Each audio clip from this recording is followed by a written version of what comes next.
ہم سب پہلے تو یہ ہوتا تھا، ہم لوگ سنتے تھے بھائی یہ اہل تشیعوں کا ایک گروہ ہے، ظاہری بات ہے محرم ان کے یہاں گزرتا ہے، ان کے نزدیک ایک مقدس مہینہ ہے، پورا کا پورا ان کا تصور ہے جو محرم سے جڑا ہوا ہے، کربلا سے جڑا ہوا ہے، اس کی مینیفیسٹیشن ہے ماتم۔ آپ نے آسٹریلیا میں بڑے تفصیل لیکچرز بھی دیے تھے، لیکن اب پوری دنیا میں ظاہری بات ہے ذرائع ابلاغ ہے، یوٹیوب ہے، ایک تصویر سامنے آتی ہے، یہ ماتم ہو رہا ہے، چھوٹے چھوٹے بچے زنجیریں مار رہے ہیں، یہ قمع کا ماتم ہو رہا ہے، یہ باقی چیزیں خون شون سب کچھ۔ ایک گروہ ہے، ان کے بعض تصورات تھے، انہوں نے اس کی مینیفیسٹیشن کا نام ماتم دے دیا۔ لیکن دینی لحاظ سے اگر پوچھا جائے کہ بھئی ایک مسلمان ہے، ہمیں تو اللہ تعالیٰ کہتے ہیں بھئی مصیبت بھی پڑی ہے تو آپ نے صبر کرنا ہے، یہ جو پورا کا پورا ایک ظاہرہ اور ایک شاکلہ بنتا ہے ماتم کے نتیجے میں، اس سے ایک بندہ مومن کے جو ورلڈ ویو ہے اسلام کی حیثیت سے، آپ کی نظر میں یہ ماتم کیا چیز مطلب کہاں کھڑا ہوا ہے؟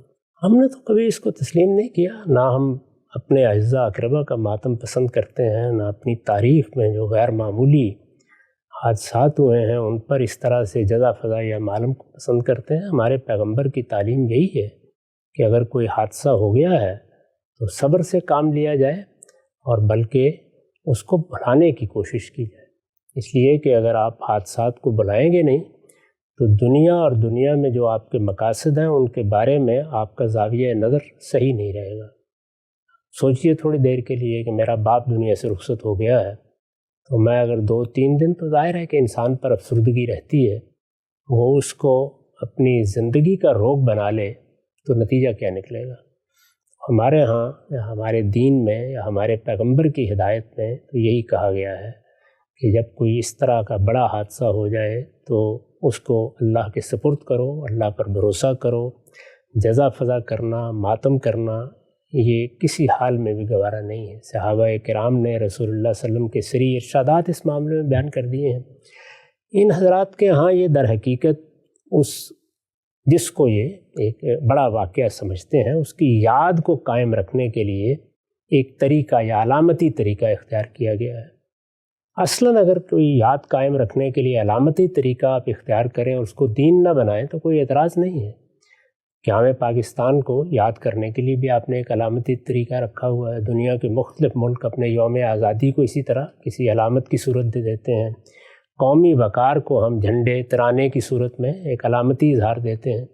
علامتی اظہار تو انسان کی ضرورت ہوتی ہے، تو وہ یہ سمجھتے ہیں کہ انہوں نے جو ان کا ایک موقف ہے اس موقف کی یاد تازہ رکھنے، اور وہ موقف چونکہ ان کے خیال کے مطابق اپنے اندر ابدیت رکھتا ہے، یعنی ایک ایسی چیز ہے جو پیغام دیتی ہے، تو اس کے لیے ایک شعیرہ یا اس کے لیے ایک علامتی اظہار کا طریقہ ہم نے اختیار کر لیا ہے۔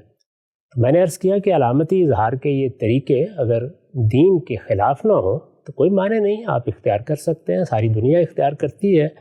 میرا احساس یہ ہے کہ شاید موجودہ دنیا میں اب خود ان کے اپنے لوگ یا آہستہ آہستہ انہیں مجبور کر دیں گے کہ وہ اس میں ترمیم کر لیں، اس کا انتظار کرنا چاہیے۔ کوئی چیز جب اس درجے میں رسم بن جائے، اس درجے میں تاریخ بن جائے، یہ آپ کے علم میں ہے کہ 351 ہجری میں غالباً اس کی ابتدا ہوئی، تو اب اس پر ایک بڑا طویل عرصہ دنیا بھر میں گزر چکا ہے۔ یہ میرے اور آپ کے کہنے سے ختم نہیں ہوگا، اس کو ان کا ایک حق مان کر، اس کو راہ دے کر، اس کی ہم دلائل سے غلطی واضح کر سکتے ہیں، اور خود ان کے ہاں یہ تصور پیدا ہو سکتا ہے کہ اب اس کی جگہ کوئی اور چیز علامت کے طور پر مقرر کر لی جائے۔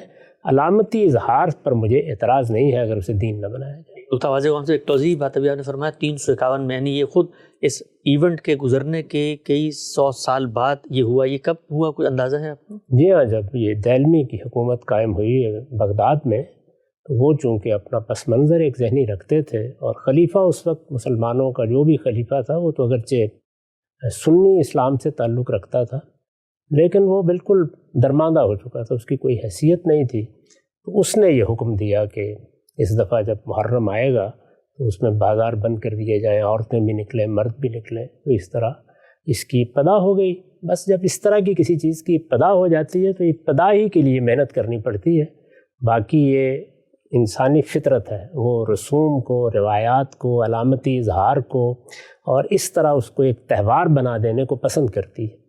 اس میں لوگ نکل آتے، آپ نے دیکھا ہے کہ یوم پاکستان میں کیسے لوگ نکلتے ہیں، سڑکیں بند ہو جاتی ہیں، باجے بھی بجاتے ہیں ہم سے بہت زور کے۔ ظاہر ہے کہ اس کے لیے کچھ چیزیں آپ خوشی کے اظہار کے موقع ہیں تو وہ اختیار کریں گے، یہ غم کے اظہار کا موقع ہے، تو انہوں نے غم کے لیے کچھ علامتی چیزیں اختیار کر لیں.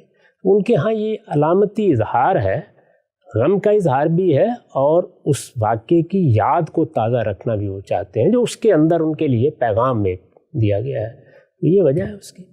ہم سے نقطہ واضح ہوا. ہفتہ وار سوال و جواب کی نشست میں حاضر تھے. وقت یہاں پہ ختم ہوتا ہے. انشاءاللہ دوبارہ حاضر خدمت ہوں گے. اب تک آپ کا